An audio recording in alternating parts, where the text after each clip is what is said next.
Turn on the torch, light up the flame, time to melt some glass, my friends. There you are, here I am, to explain, to teach, and create again. I welcome you back to my YouTube channel, and it's slowly but surely incrementing up. I am thankful for that, and I'm glad that people do like to watch the little informative little videos that I do have to show. At this point, I'm sorry that I have not been doing more videos for people to watch. It is my own darn fault. Just, I guess we go through phases where we want to do a lot of things, and sometimes we don't want to do anything at all. And I guess I'm a stick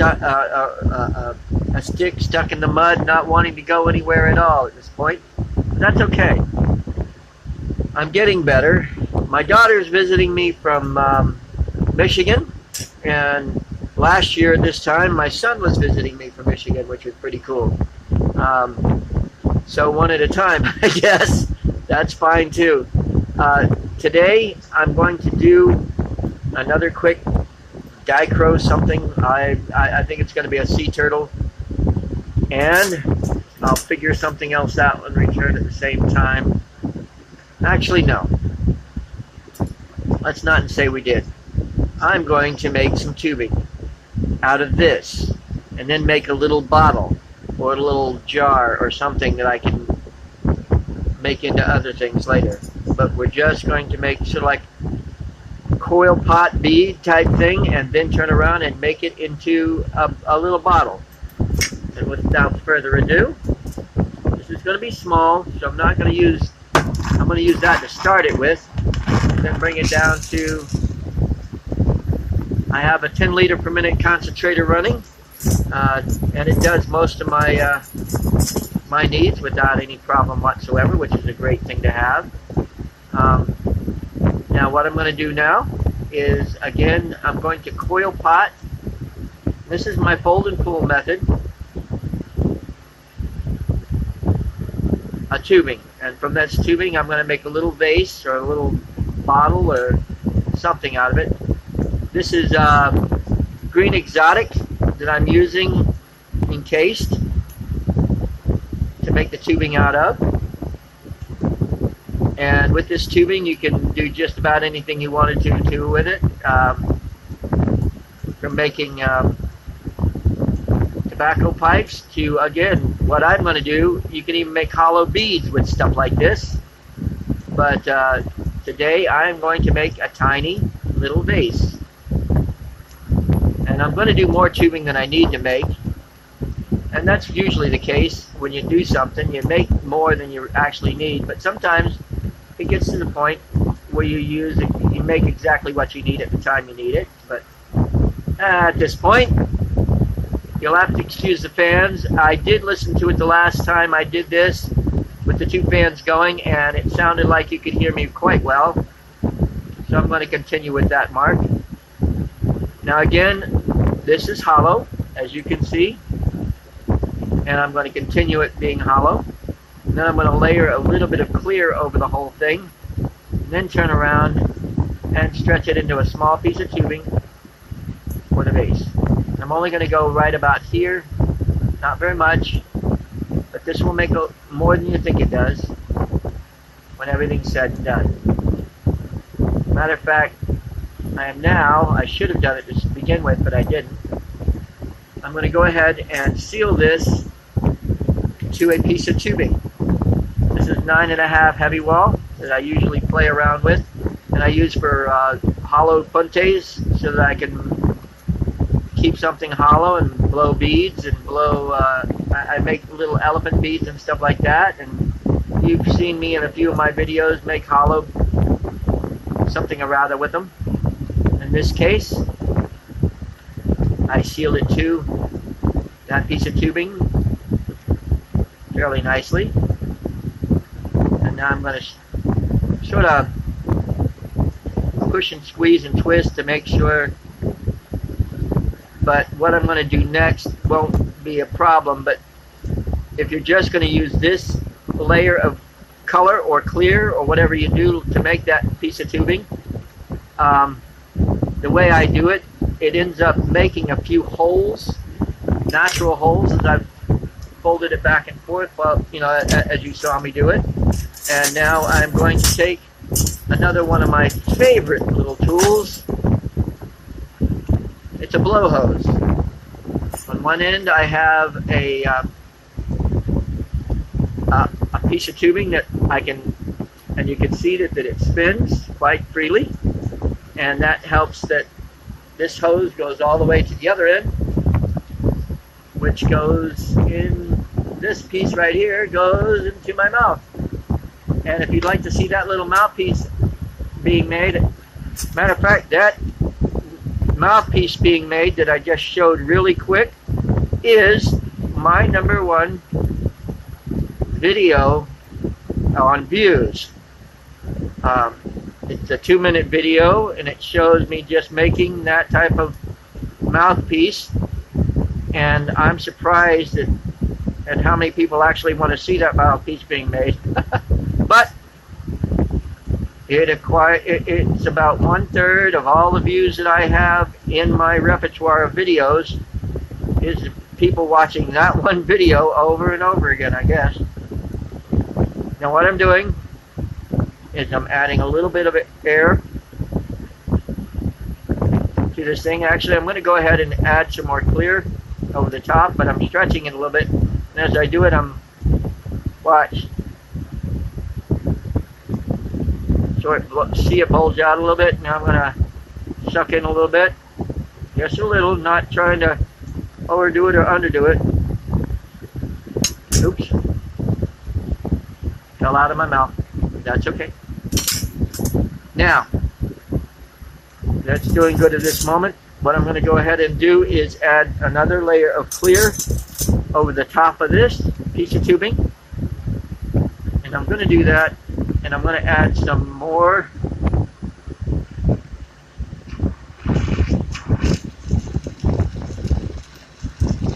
outer flame just to get the job done a little quicker.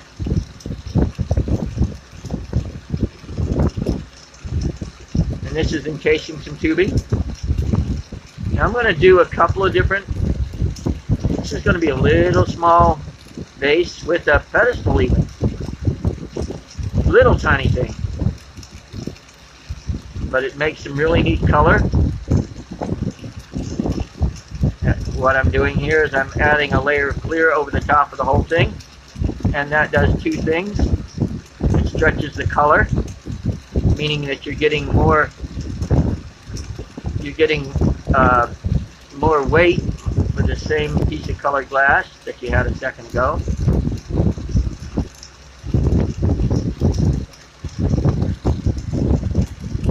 Now I'm going to go ahead and heat and blow this and melt it thinner. Not thinner, well, thinner tubing, but not thinner wall. Kind of hard to explain. Here we go. Working out really, really well. It's still very nice and hollow all the way through. I like to do beads like this too, in that you can shape them into any corkscrew, an S shape, or a loop-de-loo, and put a hole on one side and a hole on the other, and if you can thread a piece of something through it, you can make a bead out of it, which is pretty cool if you ask me. That way you don't have to worry about cleaning off all that bead release mud and stuff like that. My own preference is I prefer it hollow and keep it hollow. But there are things to be said for those people who make beads on mandrels. Don't get me wrong there. Okay.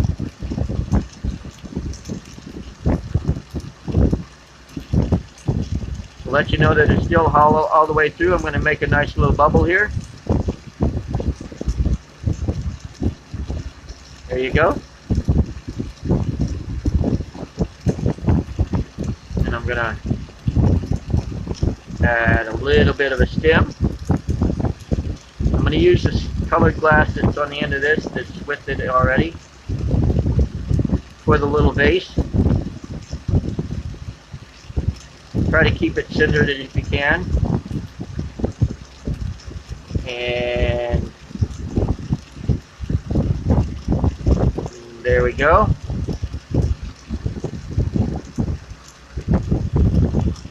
Now the fun begins.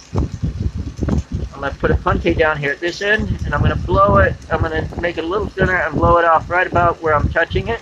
And that's going to be the top of the, or the next of the little vase. Sucking it in a little bit, making it a little bit more narrow at the top.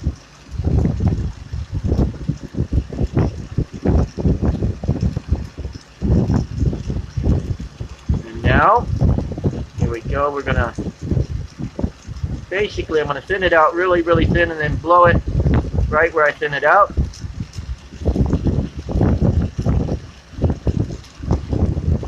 And you can pop that bubble. And that's going to become the lip to the vase. Not exactly that lip. You can, alright, now I'm going to take this down, take a lot of the stuff off of that. Pull off a lot of this lip to begin with.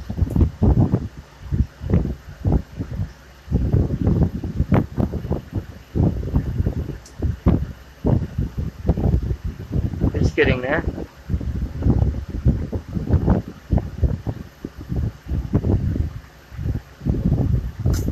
Now it's not very even at the moment, but that's going to change real quick, and I'll show you. Okay, first you just put it in the flame. I'm also going to take a reamer,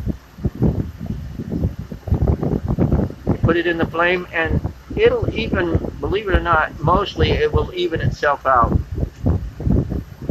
And you can create a lip for it. Not quite there yet, but getting there quite nicely. Another thing you can do to try to even out the top is press it down on something. Yeah, it's looking a little odd, but just keep it up the heating and manipulating, and you got a flat, kind of thick lip, but that's okay. Still looks pretty. And again, I try to give you a direction to go in. I don't try to tell you this is exactly what you gotta do. Now this one is, I'm going to try a different one here. I had one.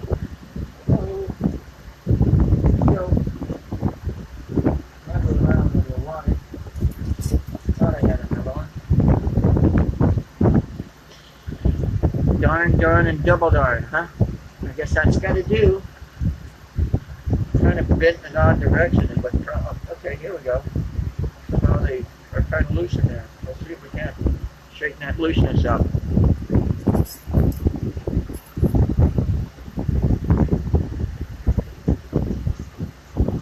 That'll hold for now, I hope. If not, we'll make it work. Okay. Now we're going to work on the pedestal to this thing. Okay. That's the vase. And now for the small pedestal, which we're going to use the same exact tubing that we were using a second ago to make the vase. It's not going to be very big, but it's going to be basically the same idea that we just did a second ago.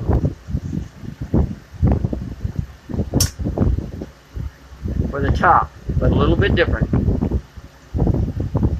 A little bit. Hold that there. And I'm going to go down about, right about where I'm starting to flame and heat it. I'm going to blow it out a little bit, make a bubble.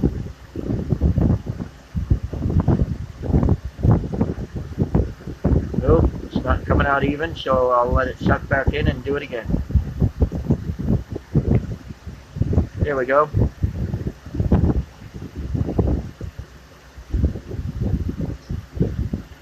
You know what I'm going to do? And hope it stays together. I'm going to try to connect it straight to the bottom of this.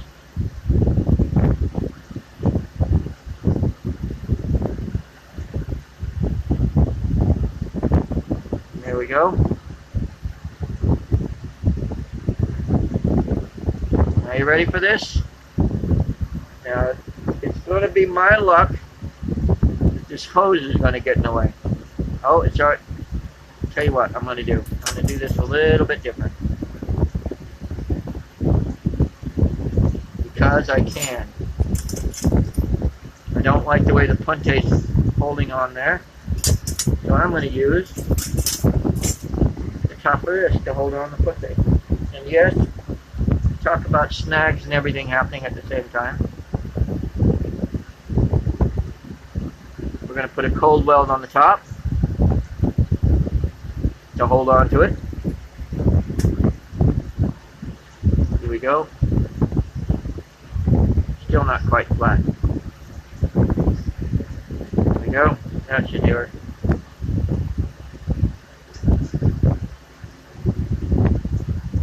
That'll hold that. Now let's try to get it even. There we go. I'll go down to the bottom of where I wanted to start all this stuff up anyway.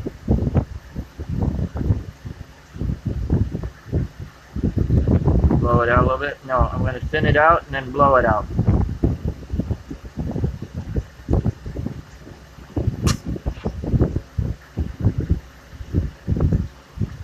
And if I did this right, I'll have enough to play with.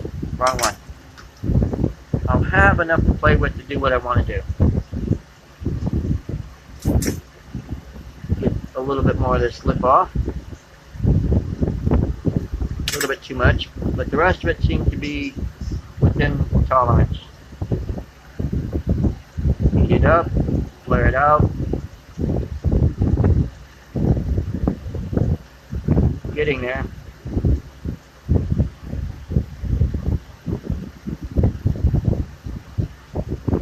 Oops. Heavier wall in some places and thinner wall in another.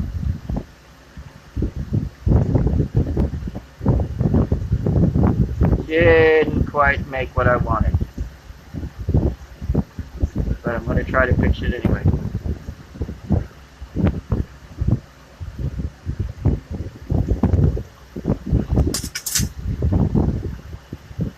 Yeah, it looks a little wonky, but we're going to make it wonky with a purpose.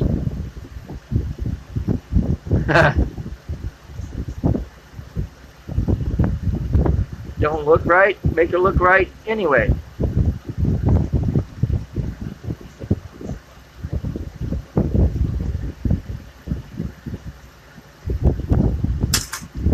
Yeah, that's going to look good. A little odd, but good.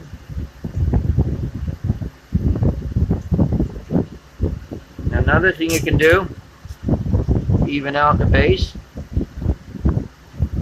heat up just the edge.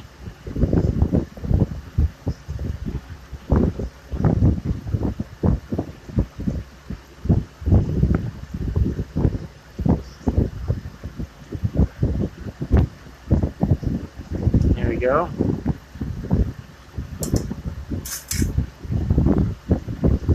Heat that, flatten it down.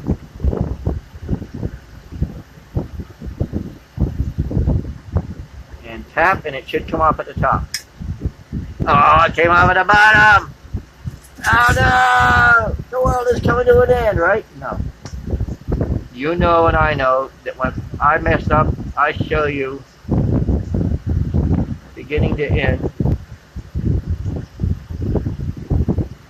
the piece of glass to show you that I can fix it, to show you that it can become a good piece, not a bad piece. Pedestal's looking better.